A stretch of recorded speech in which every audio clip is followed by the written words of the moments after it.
So as usual, module 6, let's start with the learning objectives, right?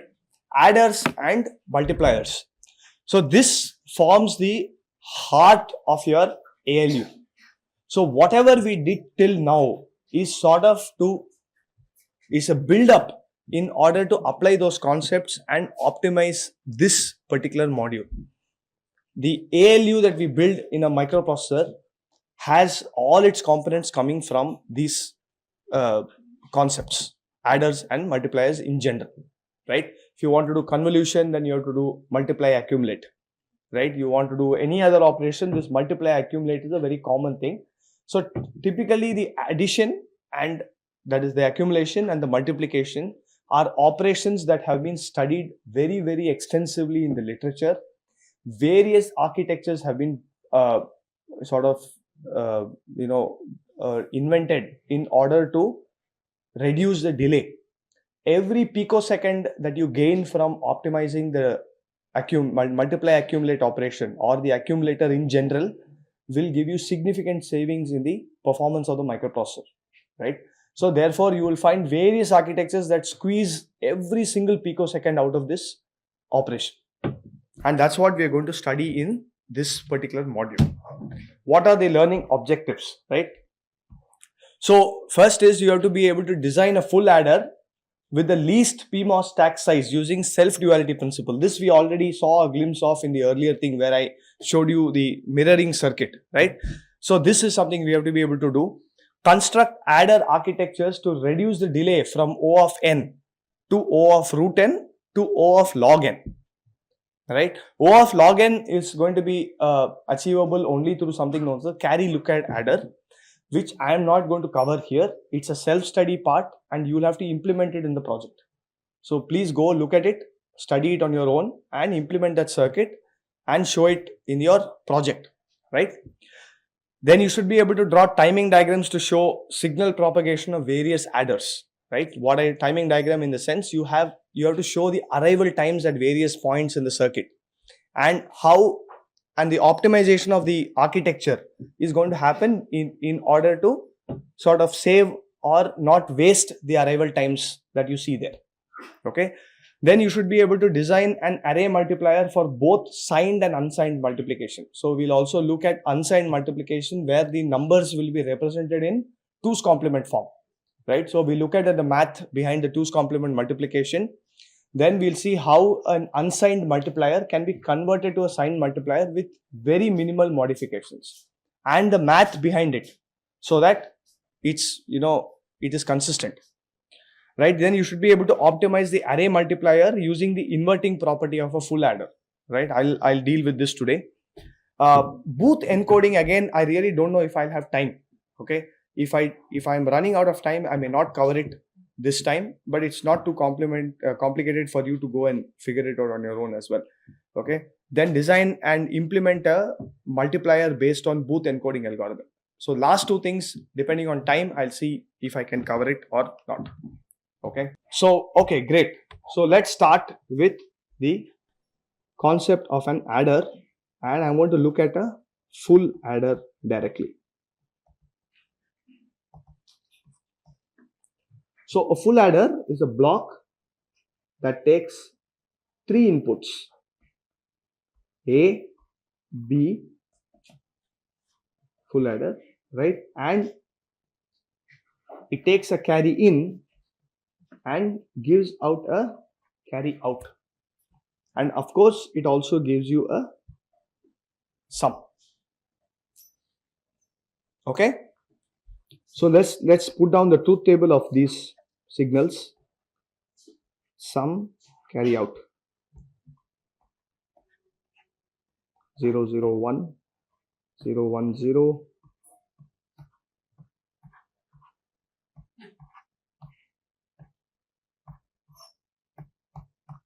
Okay.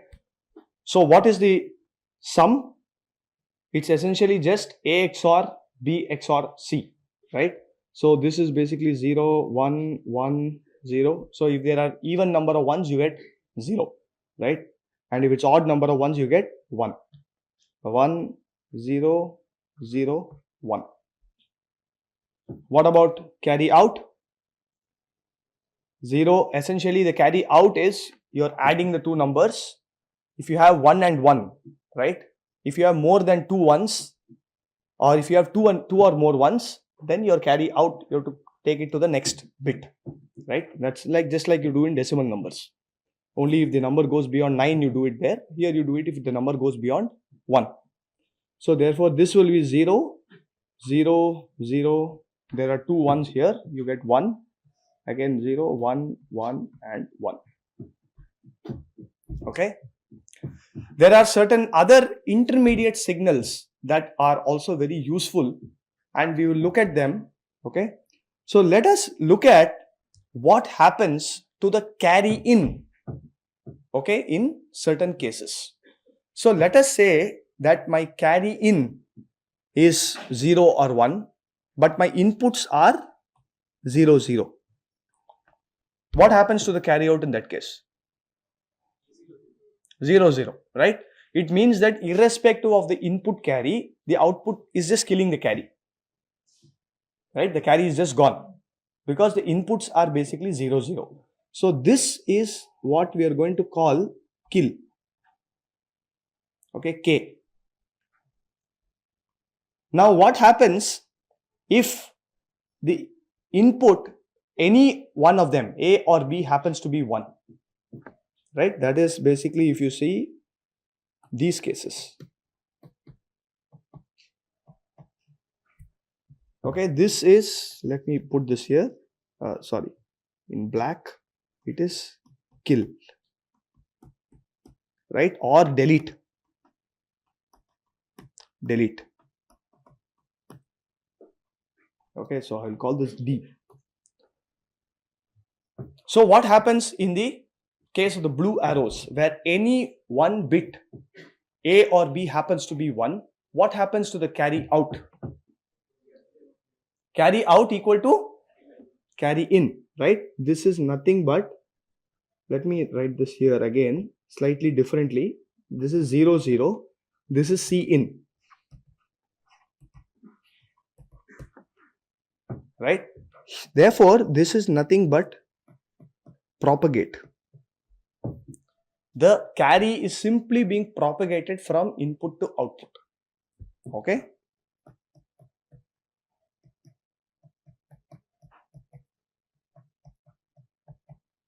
What about the last two cases?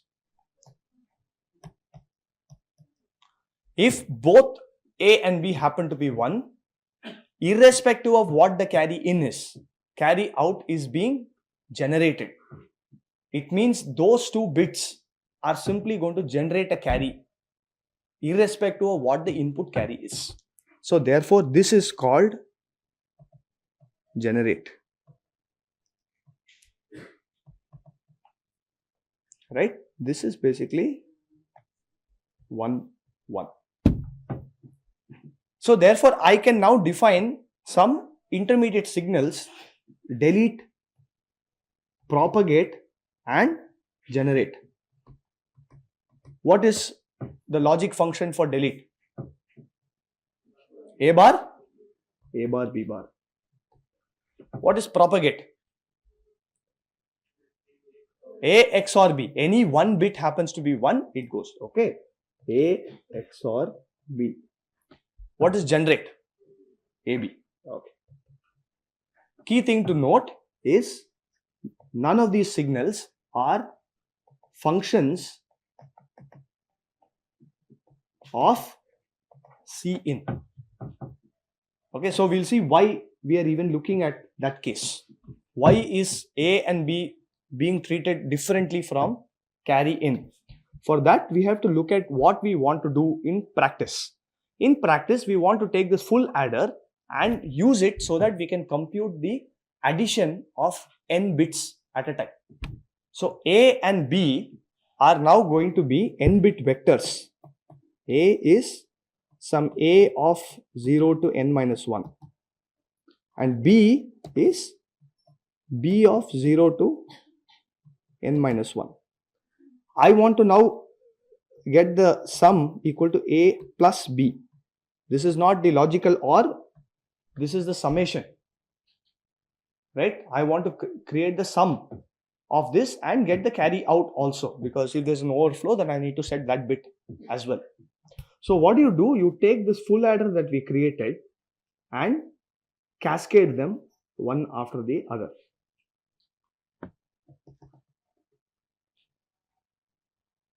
Right? So this is my A0, B0, A1, B1, A2, B2, A n minus 1, B n minus 1. Right? And this is going to be my carry in, and for you can assume that it's a separate bit or it's grounded, doesn't matter. The resultant out of these full adders will be S0, S1, S2 all the way to Sn minus 1, and the carry out will form the bit Sn. Right? If you add two n bit numbers, you can get an n plus 1 bit answer. Right? So this will form Sn plus 1. Sn. I'm sorry, Sn. N plus 1 bit. Right? This is the carry out. All these are full adders. All I'm doing is taking the carry out, right, full adder, and cascading it like this. So now you look at what happens to the arrival times. This is something we did last class, right? This static timing analysis of propagating signals. Let's assume for now that the carry in, right, carry out generation takes 1 unit of time. Carry in generation time takes, some generation takes 2 units of time. Let's assume. Okay. So what happens, first of all, what's the arrival time of all the n bits, A and B? They are all 0. So the key thing is all the n bits arrive at the same time. They are all available at time 0.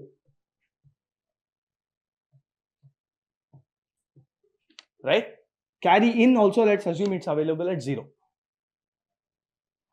Okay. So at what point will S0 be ready? 2. What about the carry out of the first block? 1 unit. When will the carry out of the second block be ready? 3. Right? And what about the sum?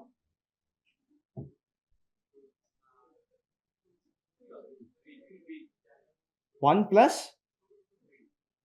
So if this is 1, this will be 2, right? Yeah, 2. Correct. Now what about, so you keep doing this, you will find that my carry is being propagated from one stage to another stage, which means that the kth stage cannot finish its evaluation until that carry in has come, right? Which has to come all the way from somewhere. So this carry has to propagate from the 0th bit to the nth bit in order for the final result to be ready. So in some sense, while A and B are ready straight away, they are available at time 0 across all the n bits, right? So that's why what we are doing is this carry bit is more timing critical than the bits A and B in general. Okay. So now let's see what happens. Suppose A2, B2 happen to be 1, right? A2 and B2 happen to be 1, 1. That's the carry out. Let's say, which is Sn, right? This one, Sn. Does it depend on Cn now? No. Why? Because that stage has generated a carry. So the generate signal, which is here in stage 2, which is A2, B2, you can just evaluate this even before that actual carry comes in, right? So this is the reason we are trying to create these intermediate signals, just to make a decision on whether the carry, you need to wait for the carry or not. Okay. Here we are not making a decision. We are just evaluating it. Later you will see that I can make a decision based on this information. Okay. Similarly, the propagate here is A2 XOR B2, right? If that happens to be 1, that means the carry has to be propagated, which means that you have to wait for that carry to come.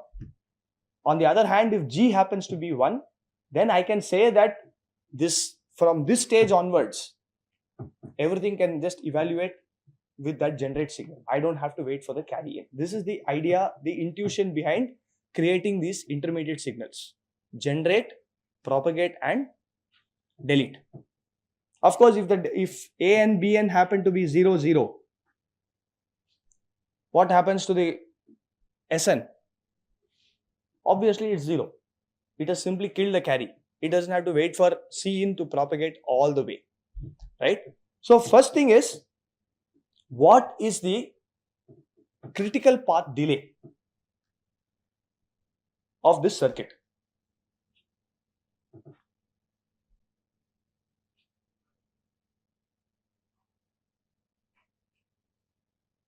What is the critical path delay of this circuit?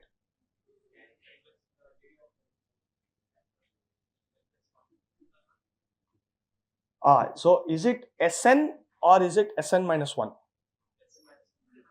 Yeah. So you see what's happening, right? There is arrival time 0, 0, S0 is available at time 2, carry out is available at time 1.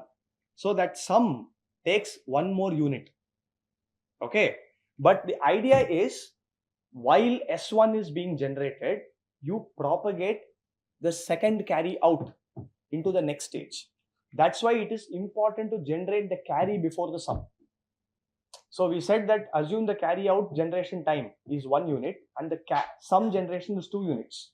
Why did I make this discrepancy there? It's because the sum can take extra time to generate, but the carry has to propagate.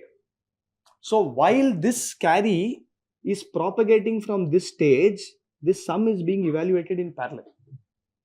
You understand? So that carry has gone to the next stage, that evaluation is happening. While that is happening, this sum is already evaluated.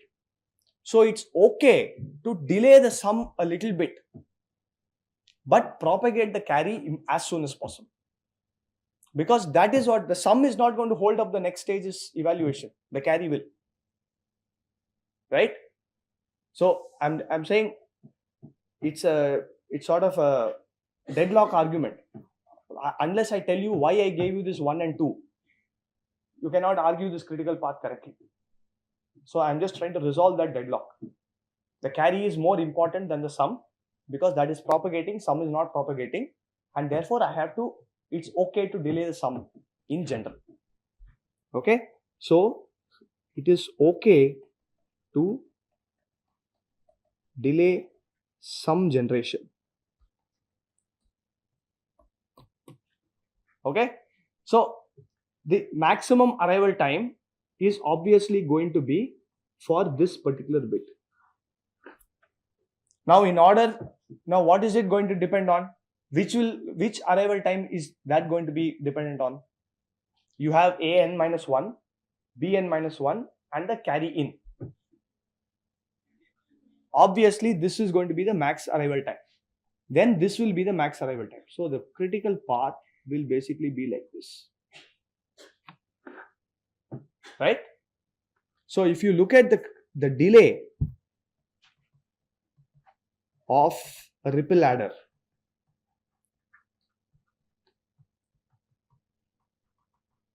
right? It is going to wait till n minus 1 carries are propagated, right? And the last sum is evaluated.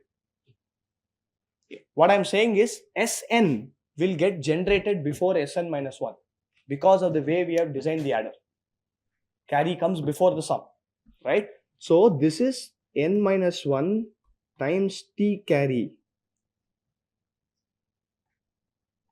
plus t sum. It is not n times t carry, is all I'm saying. Okay, so here you can now substitute for n equal to whatever value and carry equal to 1, sum equal to 2, you will find the arrival time. and you can check for yourself. You construct 8 bits and just see if the arrival time is correct or not. Okay. So now this tells us that when we are creating our circuit for the full adder, we have to prioritize the carry out circuit over the sum circuit. Okay, because ripple adder delay goes as n minus 1 times t carry plus only 1 t sum. Right? It is okay to delay sum generation, but optimize C out generation.